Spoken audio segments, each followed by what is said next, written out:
Hello, मेरी आवाज पहुंच रही है रश्मिता? हेलो। जी सर। क्या है इस पेपर में पेज 105 में और क्या बच्चा है जरा बताओ। सर बताती हूँ।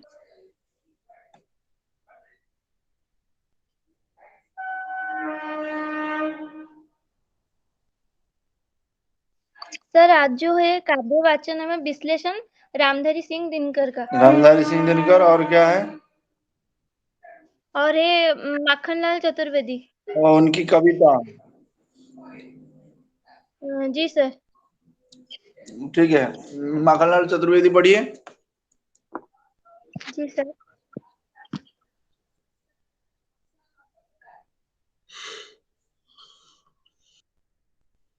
पढ़िए माखनलाल चतुर्वेदी पढ़िए, फिर मैं उसकी व्याख्या करता हूँ।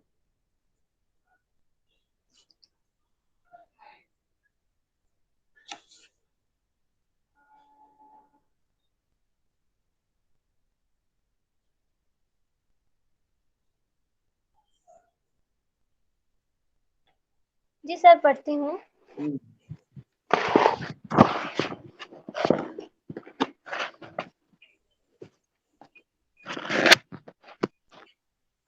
वरदान या अभिशाप है कविता का नाम। वरदान या अभिशाप? जी सर। ठीक है। कौन पथ कौन पथ भूले कि आए, स्नेह मुझसे दूर रहकर कौन से वरदान पाए। यह किरण बोला बेला, बनी अभिशाप होकर और जगा जग सूला। अस्तित्व अपना पाप होकर छलकी उठे विशाल। न उर सदन में तुम समाये, उठ उआसों ने सजन। अभिमानिनी बन गीत गाए, फूल कब के सूख बीते, सूल थे मैंने बिछाए। सूल के अमरत्व पर बलि फूल कर मैंने चढ़ाए, तब न आए थे मनाए, कौन पथ भूले कि आए।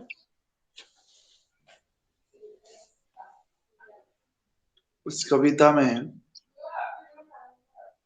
ये बताया गया कि वरदान या अभिशाप जो शिक्षक है, इसमें ये बताने का प्रयास रहा है कि कौन ऐसे व्यक्ति हैं जो पथ भूल कर अब आए हैं। जब विपत्तियां थी, जब बाधाएं थी, तब मेरे साथ कौन खड़े थे।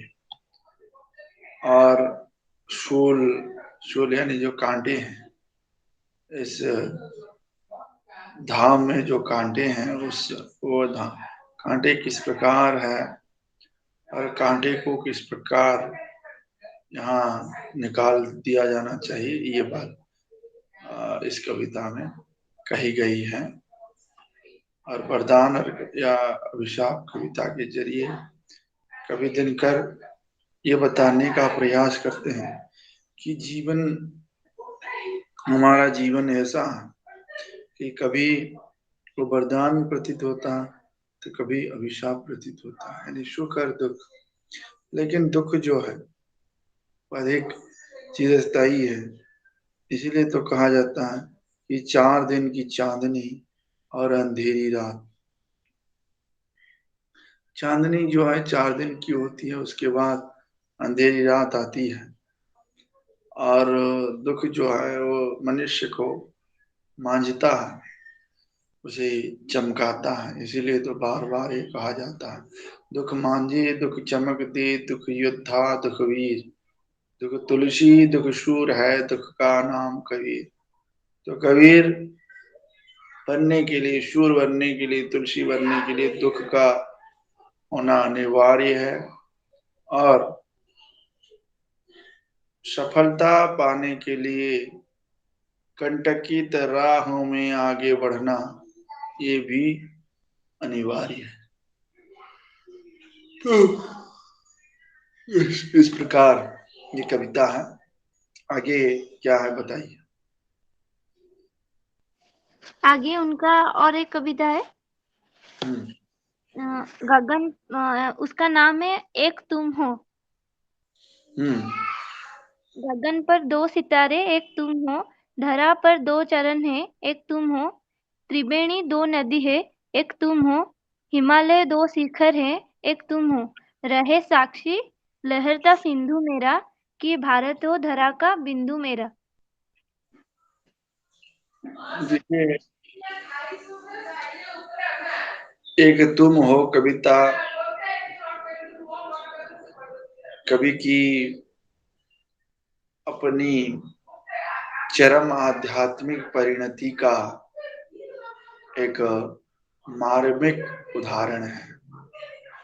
इसमें ये बताया गया है कि ये धरा इस धर जो गगन में 2 तारे हैं, इसमें 2 चीजें हैं। एक तो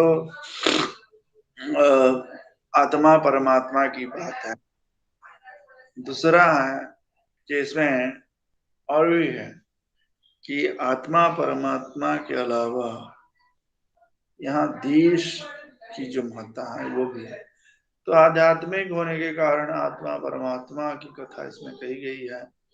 और ये कहा गया है कि आसमान में 2 तारे हैं, एक तुम हो और दूसरा कौन है? दूसरा मैं ही। आत्मा और परमात्मा का संबंध, जैसे निराला की कविता थी तुम और मैं, तो उसी प्रकार जैसे मीरा ने गाया था कि प्रभु जी तुम चंदन हम पानी, जाके अंग अंग बास समानी। प्रभु जी तुम चितवन में मोरा। तो इस प्रकार ये कविता आत्मा और परमात्मा के संबंध को व्याख्या करती है। भारत भूखंड में हमारा देश कितना महान है, इसकी व्याख्या है। भारतवर्ष में कैसी आध्यात्मिकता है और भारत कैसे संसार का सिरमौर है, राष्ट्र प्रेम भी यहाँ है। तो इसमें इसे भी उजागर किया गया है। तो आगे क्या है जरा बताइए आप। आगे और एक कविता है बदारिया थम थमकर झरी। ठीक है, उसे छोड़ दीजिए, फिर दिनकर को छोड़कर आगे बढ़िए, क्योंकि सारी कविताएं कैसे नहीं ले सकते। मैंने उस दिन कुछ सर्वेश्वर दयाल सक्सेना पर कहने के लिए कहा था ना। हाँ, तो सर उसे जरा उसकी चर्चा कर लेते हैं, फिर कविता पर आएंगे। सर्वेश्वर दयाल सक्सेना, इनका जन्म 1927 में हुआ था और मृत्यु 1983 में। ये तीसरा शतक के कवि हैं। उन पर अस्तित्ववाद और लोकवाद इन दोनों का प्रभाव दिखलाई पड़ता है। यह प्रभाव समांतर गति से चलता है। इनकी जो प्रमुख कविताएं हैं, काव्य संकलन है, वे हैं काठ की घंटियां, बांस का पुल, एक सुनी नाव और गर्म हवाएं। इनकी आरंभिक कविता संग्रह है, जिनकी अनेक कविताएं अस्तित्ववाद से प्रभावित हैं। पहले संग्रह की एक कविता में कवि का व्यक्तित्व उसके स्व का पर्याय है, जिसे उसने छिपाया नहीं, क्योंकि उसने स्पष्ट रूप में कहा कि मुड़ चला मैं स्वयं से मिलने।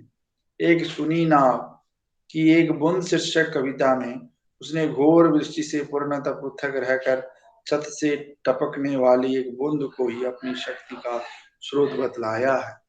कवि लिखता है, वही शक्ति है मेरी दुर्बल जर्जर मन की, वही शक्ति है दीवारों को अर्पित मेरे कायर क्षण की, मैंने उसको सहज प्रबल आवेगों से अपनाया है। वह मेरी है, मैं उसका हूँ, बाहर का विशाल जल प्लावन सदा पर आया।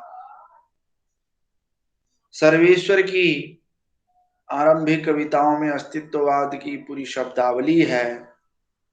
इसमें उनकी काठ की घंटियों में उनकी कविता है प्रेम नदी के तीरा, जिसमें उन्होंने रोमाने लहजे और औरतों का आह्वान किया कि वे पक्षियों की तरह हिल मिल कर जिंदगी का ऐसा गीत गाएं जिसमें ध्वंस भी हो और निर्माण की आकांक्षा भी।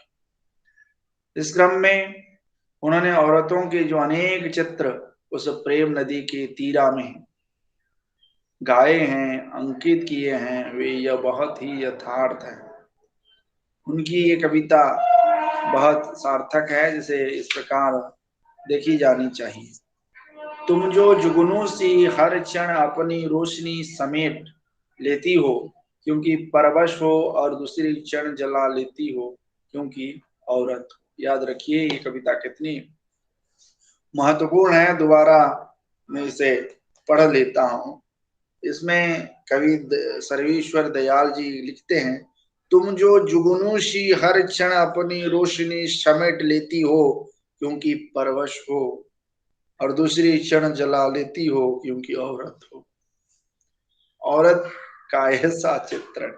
फिर आगे देखिए, तुम जो सफेदी मिली, तुम जो सफेदी मिली हुई महीन गुलाबी चूड़ियों सी, जवानी की नाजुक कलाई में भरी हुई खनक रही हो, और दिन दोपहर आते जाते अपने अस्तित्व का आभास देती हो क्योंकि तुम ऊंचे घर की सबसे ऊपरी मंजिल पर पंख तोड़कर छोड़ दी गई हो क्योंकि तुम औरत हो। यानी औरत की जो विवशता है, औरत की जो स्थिति गति है हमारे देश में, हमारे समाज में, उसका एक सार्थक रूप यहाँ देखने को मिलता है। जहां तक हम बात करते थे कि मैंने ये भी बताया था, आपने शायद पूछा था किसी ने कि सर जरा हमें ये बताइए सर्विस रघुवीर सहाय पर। रघुवीर सहाय ये इनका जन्म 1929 में हुआ और मृत्यु 1990 में हुई। ये दूसरे शतक के कवि हैं, लेकिन ये बिल्कुल भिन्न मिजाज के कवि हैं। उन्होंने उनकी कविता में देखिए ये बताया जाता है कि नई कविता पर अस्तित्ववाद और शिक्षणवाद का जो कमोबेश प्रभाव था, स्वाभाविक रूप से सहाय जी ने उसका अग्रतापूर्ण विरोध किया। यानी अस्तित्ववाद और क्षणवाद का विरोध रघुवीर सहाय ने किया अपनी कविता में। नई कविता के सिद्धांतकार लक्ष्मीकांत वर्मा ने लिखा है, प्रारंभ से ही मैं सप्तक के कवियों से सहाय को भिन्न मानता रहा हूं, क्योंकि मैं रघुवीर सहाय और अज्ञे के सामान्य तत्वों को नहीं समझ पाता, और इसीलिए यह भी नहीं समझ पाता कि उन्हें सप्तक में क्यों रखा गया। देखिए रघुवीर सहाय की ये अपनी एक प्रसिद्धि है, क्योंकि ये रघुवीर सहाय की अपनी एक निजी धारा है जिस पर लक्ष्मीकांत वर्मा को ये टिप्पणी करनी पड़ी।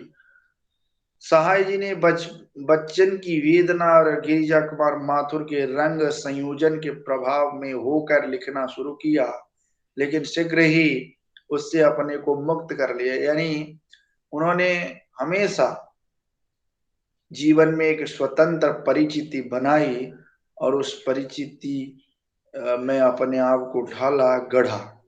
ग्रामीण जीवन के प्रति उनका आकर्षण था और शहरी दोनों उनकी कविता में चित्रित है। अस्तित्ववाद उनका अस्तित्ववाद हवा में उड़ गया। उन्होंने लिखा कि अज्ञे और शमशेर की बौद्धिक आत्मानुभूति और बोधगम्य दुर्हता ने उन्हें अपनी आगामी रचनाओं के लिए भूमि दी। उनकी कविता कुछ इस प्रकार है। उनकी कविता है बसंत आया। तो बसंत आया कविता में हम देखते हैं कि और ये कैलेंडर से मालूम था, अमुक दिन अमुक बार मदन महीने की होवेगी पंचमी, दफ्तर में छुट्टी थी यह था प्रमाण, और कविताएं रहने से यह पता था कि दहर दहर धाकेंगे कहीं ढाक के जंगल, आम बौर आवेंगे रंग रस गंध से लदे फंदे दूर विदेश के, वे नंदन वन होंगे यशस्वी मधुमस्त पीक भौर भौर आदि अपना अपना कृतित्व अभ्यास करके दिखलाएंगे। देखिए इनकी एक प्रसिद्ध कविता है, पढ़िए गीता बनिए सीता। इनकी ये कविता जबरदस्त है।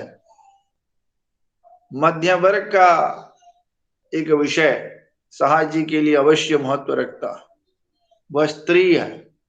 उनकी दृष्टि में उपेक्षिताओं की स्त्री जो है प्रतीक है। इसमें जो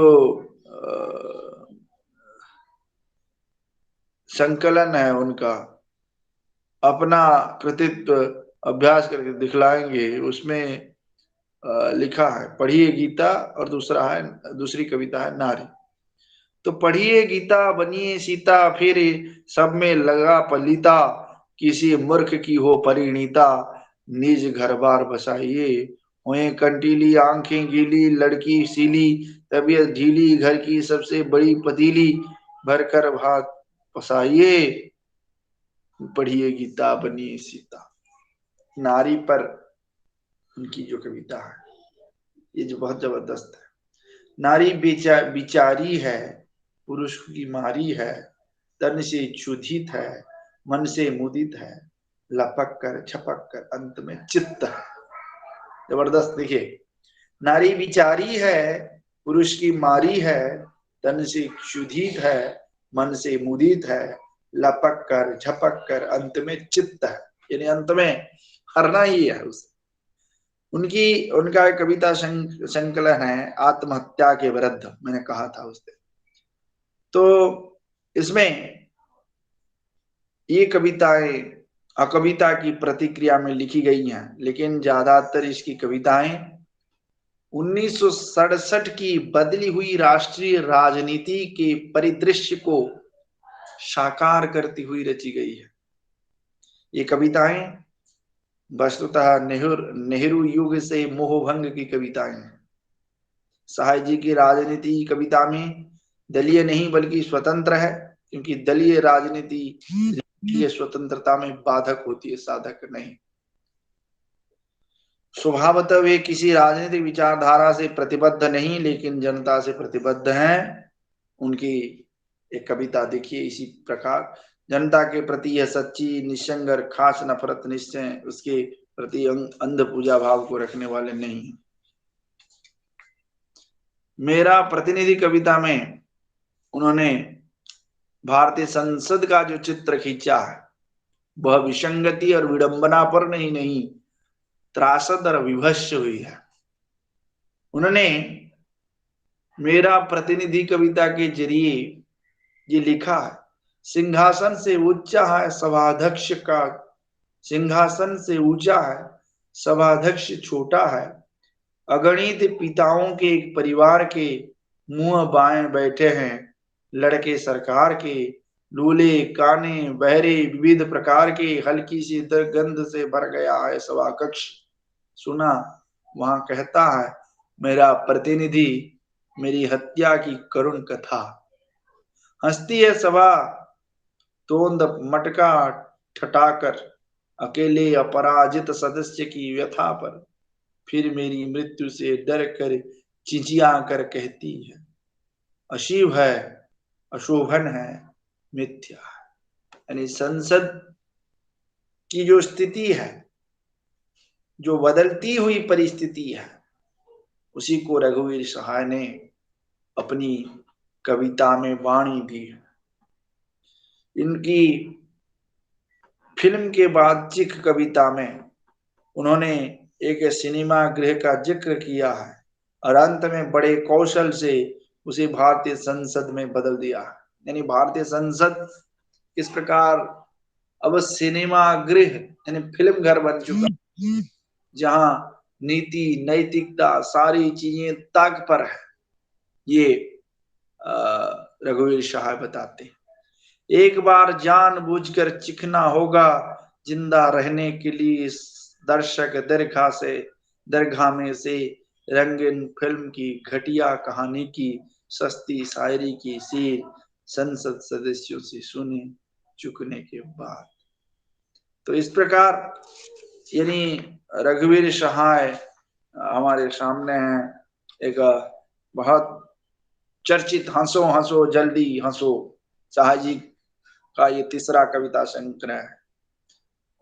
उसमें राष्ट्रीय प्रतिज्ञा भी थोड़ी शब्द को लेकर लिखी गई कविता है, यद्यपि इसकी त्रासदी दूसरे ढंग की है। वे लिखते हैं, हमने बहुत किया है, जनता ने नहीं किया है, हमने बहुत किया है, हम फिर से बहुत करेंगे, हमने बहुत किया है, पर अब हम नहीं कहेंगे कि हम अब क्या और करेंगे, और हमसे लोग अगर कहेंगे कुछ करने को तो वह तो कभी नहीं करेंगे।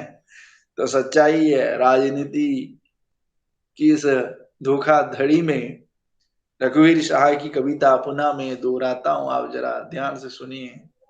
हम राजनेता क्या कहता है, उसकी कैसी छवि है, उसकी जनता पर किस प्रकार उसका प्रभाव है, ये बताया गया है कि हमने बहुत किया है, जनता ने नहीं किया है, हमने बहुत किया है, हम फिर से बहुत करेंगे, हमने बहुत किया है, पर अब हम नहीं कहेंगे कि हम अब क्या और करेंगे, और हमसे लोग अगर कहेंगे कुछ करने को तो वह तो कभी नहीं तो वह तो कभी नहीं करेंगे। तो कभी नहीं करने की जो बात है, अंतिम जो लाइन है, अंतिम जो पंक्ति है, वही सबसे महत्वपूर्ण है।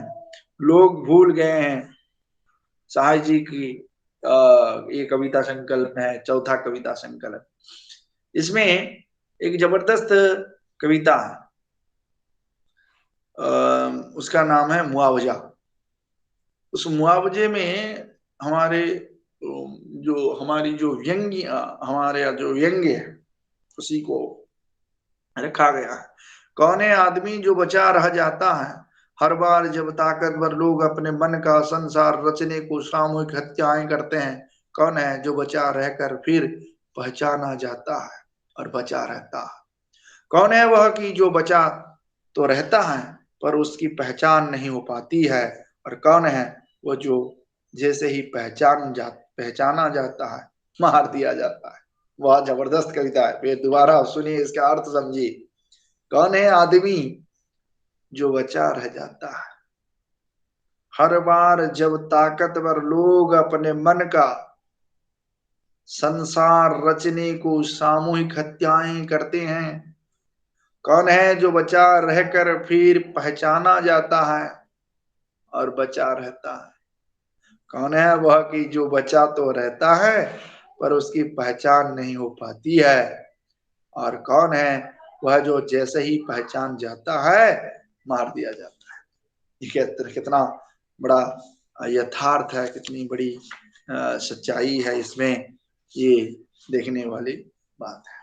तो इस प्रकार मैंने दो विषय जो हमने उस दिन कहा था कि आपने शायद किसी ने कहा था कि सर हमें रघुवीर सहाय और सर्वेश्वर दयाल सक्सेना जी के बारे में जरा बताइए। हमने कहा था कि निश्चित रूप से हम आपको बताएंगे।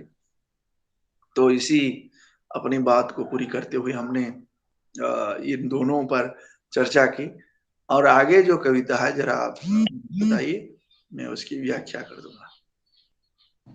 जी सर, आगे है काव्य वाचन व विश्लेषण केदारनाथ सिंह।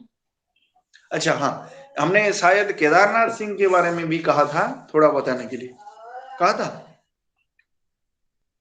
नहीं सर। केदारनाथ सिंह के बारे में जब चर्चा हुई थी तो किसी ने पूछा था बाघ क्या है, ऐसा कुछ है, मुझे याद आ रहा है। केदारनाथ सिंह के बारे में शायद किसी ने पूछा था। तो उसको जरा केदारनाथ सिंह को समेट लेते हैं। केदारनाथ सिंह के बारे में एक मिनट, श्रीकांत वर्मा।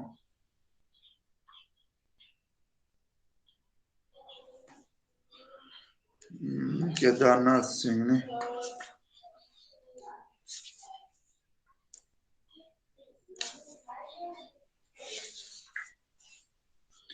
केदारनाथ सिंह तीसरी शतक के कवि हैं।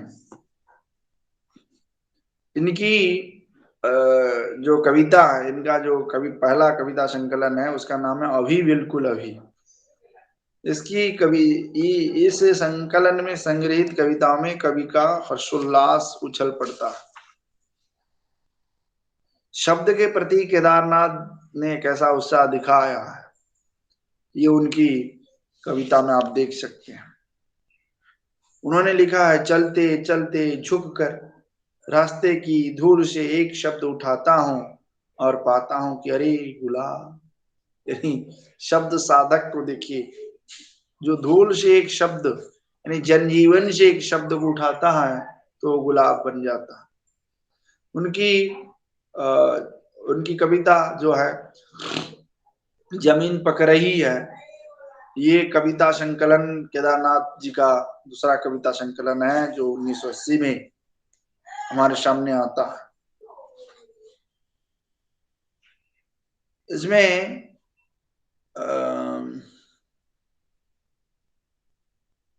माझी का पुल एक चर्चित कविता है।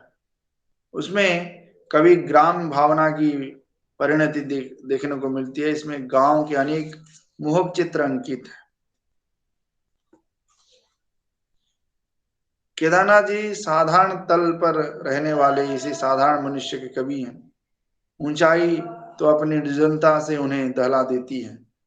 शहर का चित्रण करते हुए वे लिखते हैं कि मेरे शहर के लोग यह कितना भयानक है कि शहर की सारी चिड़ियां मिलकर इस महान ऊंचाई तक जाती है, वहां कोई नहीं रहता। तो इस प्रकार उत्तर कबीर और अन्य कविताएं तथा तालतस्य और साइकिल अब तक प्रकाशित केदारनाथ के अंतिम कविता संकलन है। तो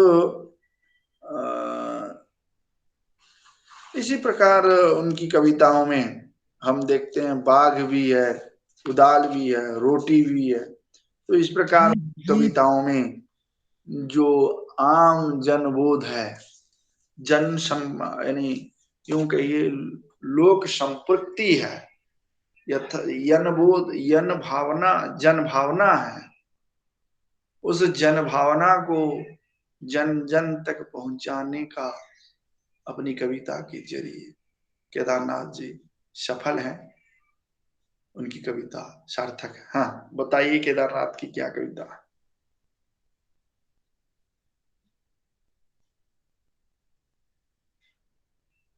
अनम्यूट करके बताइए केदारनाथ जी की क्या कविता है? सर, केदारनाथ जी की एक कविता पानी में घिरे हुए लोग। पढ़िए। पानी में घिरे हुए लोग प्रार्थना नहीं करते, वे पूरे विश्वास से देखते हैं पानी को, और एक दिन बिना किसी सूचना के खच्चर बैल या भैंस की पीठ पर घर असबाब लाद कर चल देते हैं कहीं और। हो गया? जी सर, और भी बड़ी कविता है। छोटी क्या है? इनकी जो छोटी कविता है वो बताइए, मैं उसकी व्याख्या करता हूँ। जी सर, बताती हूँ।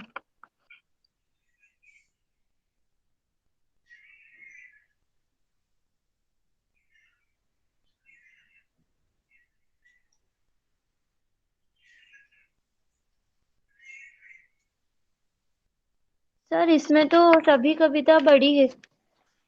सारी कविताएं बड़ी है तो जी सर। रोटी है रोटी? नहीं सर, रोटी नहीं है।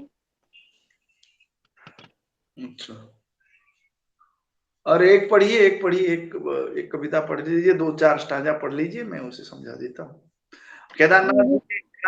केदारनाथ सिंह का है ना या अग्रवाल का?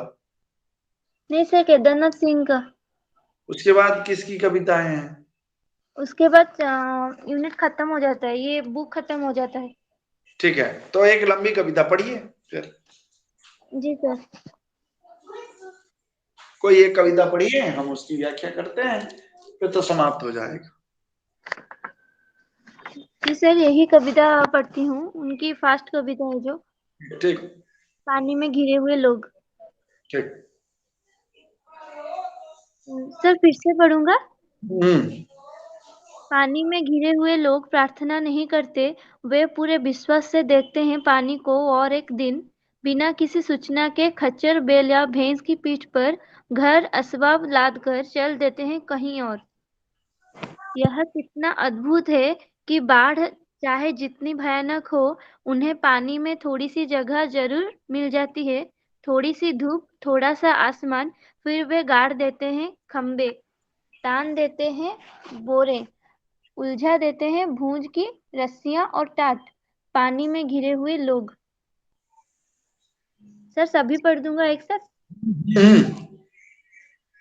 अपने साथ ले आते हैं पुआल की गंध, वे ले आते हैं आम की गुठलियां, खाली टीन, भुने हुए चने, वे ले आते हैं चिलम और आग। फिर बह जाते हैं उनेक मवेशी, उनकी पूजा की घंटी वह जाती है महावीर जी की आदमकद मूर्ति, घरों की कच्ची दीवारें पर बने हुए हाथी घोड़े, फूल पत्ते, पाट पटोरे सब बह जाते हैं। मगर पानी में घिरे हुए लोग शिकायत नहीं करते, वे हर कीमत पर अपनी चीलम के छेद में कहीं न कहीं बचा रखते हैं थोड़ी सी आग।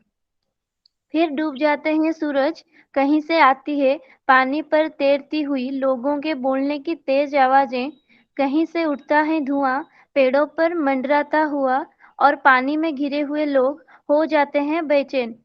वे जला देते हैं एक टूटी हुई लालटेन, टांग देते हैं किसी ऊंचे बांस पर ताकि उनके होने की खबर पानी के पार तक पहुंचती रहे।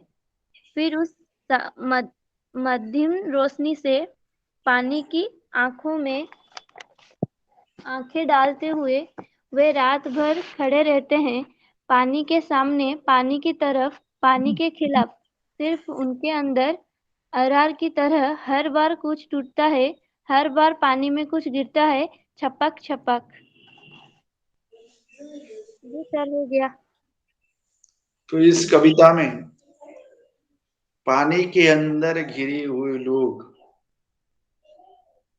इस कविता से ये जो बात सामने आती है, पानी में घिरे हुए लोग कभी प्रार्थना नहीं करते बल्कि बह जाते हैं। इसका अर्थ पानी जो है यहाँ विपरीत परिस्थितियों का सूचक है। पानी के साथ जब स्थितियां विपरीत होती है, विकट होती है, तो उस स्थिति में आदमी को क्या करना चाहिए, व्यक्ति को क्या करना चाहिए।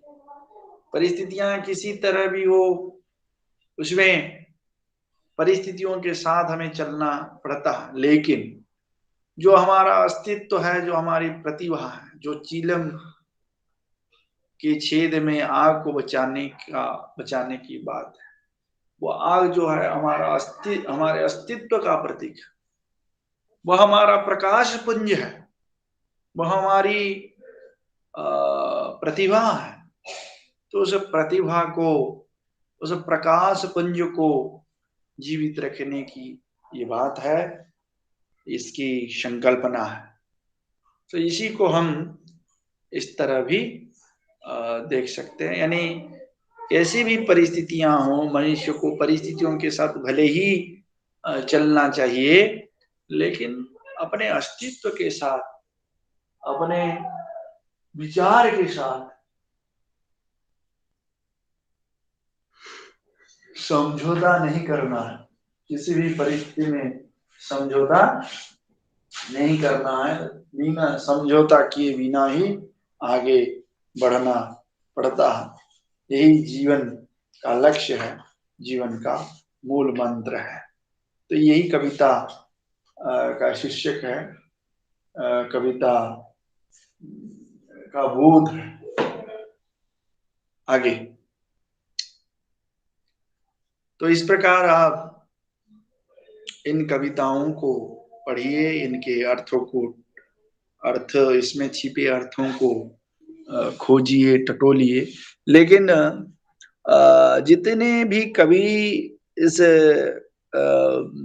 खंड में हमने पढ़े, जितने भी कवियों को हमने पढ़ा, अगर इनमें से कोई कभी शुरू से लेकर अब तक आपकी समझ में नहीं आई है बातें बताते हुए कहीं, तो आप बेझिझक पूछ सकते हैं उस कवि के बारे में। पुनः हम उसकी चर्चा करेंगे। फिर अ, हम देखेंगे कि क्या है क्या नहीं है।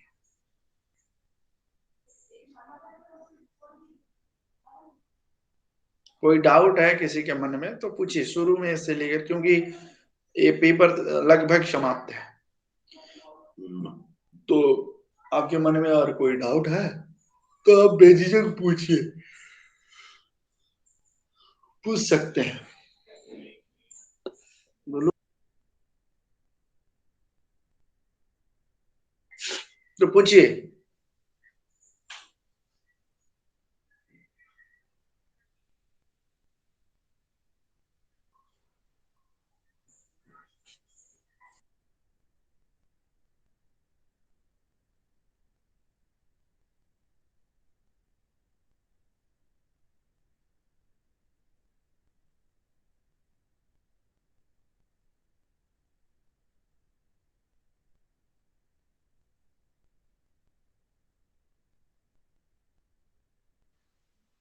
जयश्री।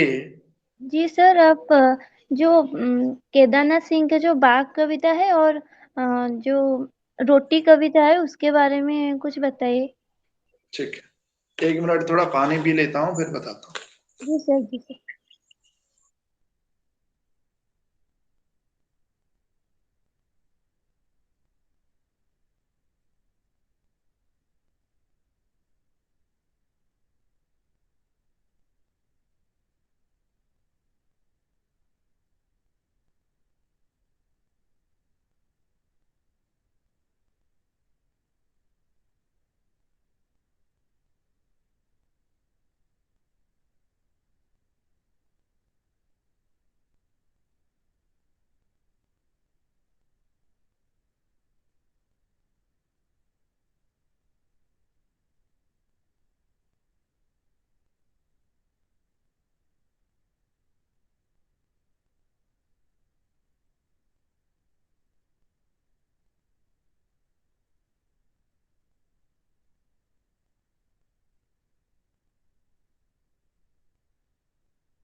रश्मिदा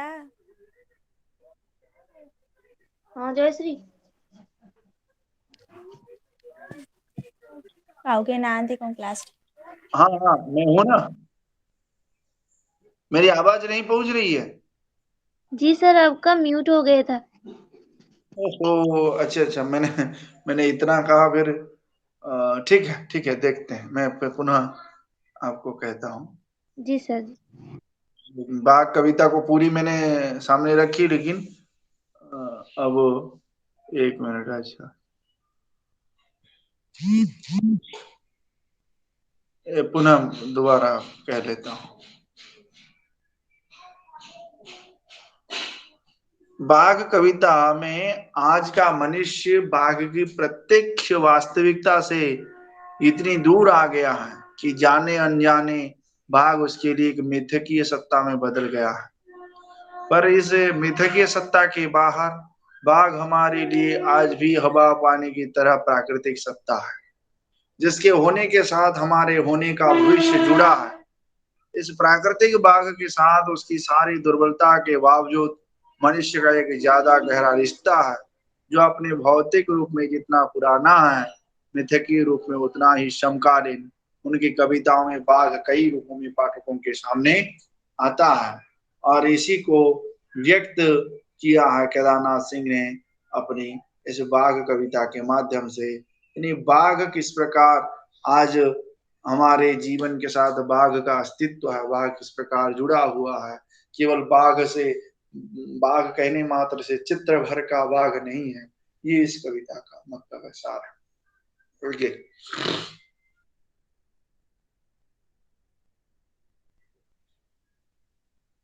आगे कोई कुछ पूछना चाहता है तो पूछ सकते हैं।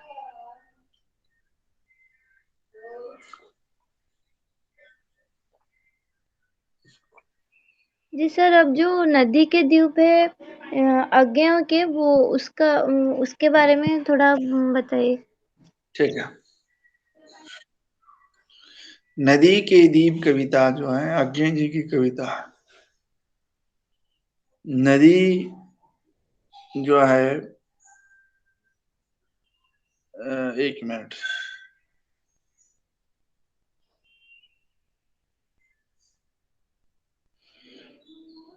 कवि कहते हैं कि कवि दीप कहता है कि नदी हमारी माँ है और हम इसी से तो बने हैं।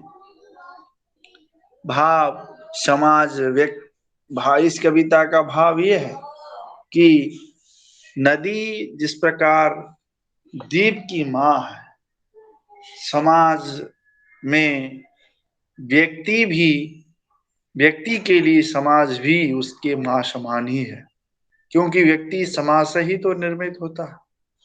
और पूर्ण होकर ही, जिस प्रकार दीप कभी धारा नहीं बन सकता, यानी दीप दीप है और नदी धारा है, समाज जो है धारा है, समाज में बहाव है, व्यक्ति में बहाव नहीं आ सकता। व्यक्ति में अगर समाज में जिस प्रकार परिवर्तन आता है, व्यक्ति में परिवर्तन आए, तो जिस प्रकार दीप धारा बन जाने से दीप अपना अस्तित्व को खो लेता है, उसी प्रकार यहाँ की भी स्थिति है। तो व्यक्ति ये नदी की दीप कविता में ये बताया गया है कि हम धारा दीप हैं, धारा नहीं, हम बहेंगे तो रहेंगे ही नहीं। यानी आप देखिए कि जिस प्रकार दीप नदी का हिस्सा होता है, उसी प्रकार हम समाज में रहने वाले व्यक्ति हैं। हम ये नहीं चाहते कि हमें छोड़कर समाज आगे बढ़ जाए। नदी यदि द्वीप को छोड़कर आगे बढ़ जाएगी तो द्वीप का अस्तित्व ही नहीं रहेगा। तो वो भी माँ है। कवि कहते हैं कि द्वीप कहता है कि नदी हमारी माँ है, हम इसी से तो बने हैं। समाज व्यक्ति के लिए माँ के समान है, क्योंकि व्यक्ति इस समाज से ही निर्मित होता है। किंतु हम द्वीप हैं, धारा नहीं है। स्थिर एवं समर्पण रहना ही व्यक्ति का कर्तव्य है और हमारा काम है। हम हमेशा नदी के द्वीप हैं। जिस प्रकार धारा नदी से अलग होकर बह जाती है, किंतु द्वीप ऐसा नहीं कर सकते, वह नदी का हिस्सा है, उसमें वह बने हैं उसी प्रकार व्यक्ति समाज से बना है, वह समाज के आगे बिना आगे नहीं बढ़ सकता, किंतु दीप बहता नहीं है, क्योंकि बहना रेत हो जाना है। अगर व्यक्ति बहत यानी दीप बहेगा धारा के समान, तो वो रेत में बदल जाएगा, यानी वह नष्ट हो जाएगा। वो बहेगा तो रहेगा ही नहीं। अगर पैर उखड़ जाएंगे, उछलना कूदना होगा, तो वह नष्ट हो जाएगा।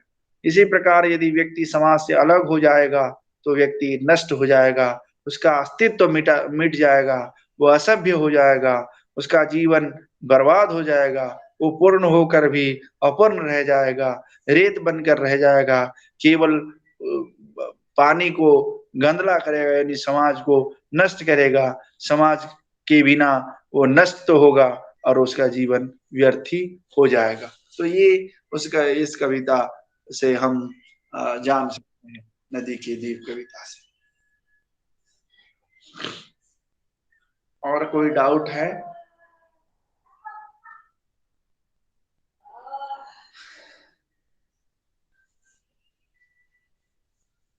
कोई डाउट है किसी को?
किसी को कोई डाउट है तो पूछ सकते हैं आप।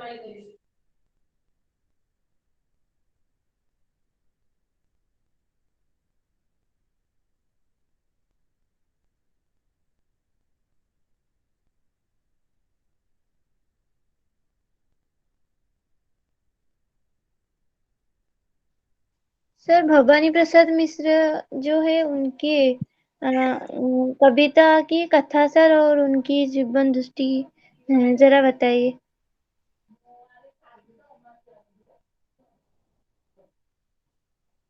भवानी प्रसाद मिश्र यही है ना? जी सर। 1 मिनट 2 मिनट में बताता हूँ।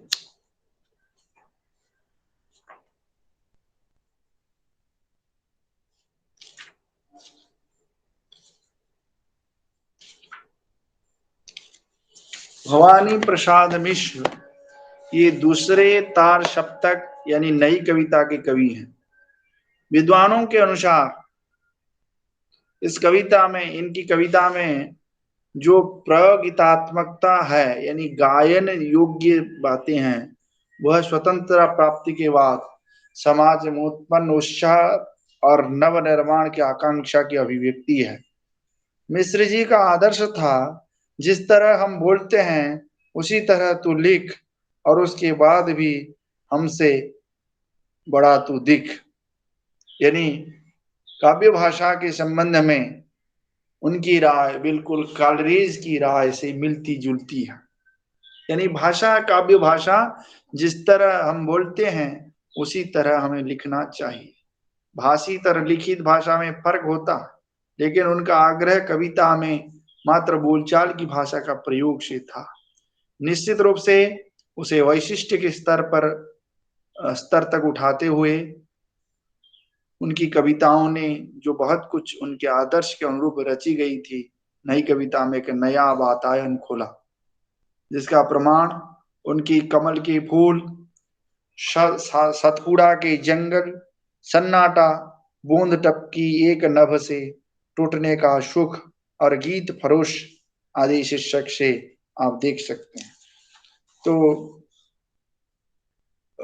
उसमें एक कविता में पढ़ता हूं, बस जान लीजिए।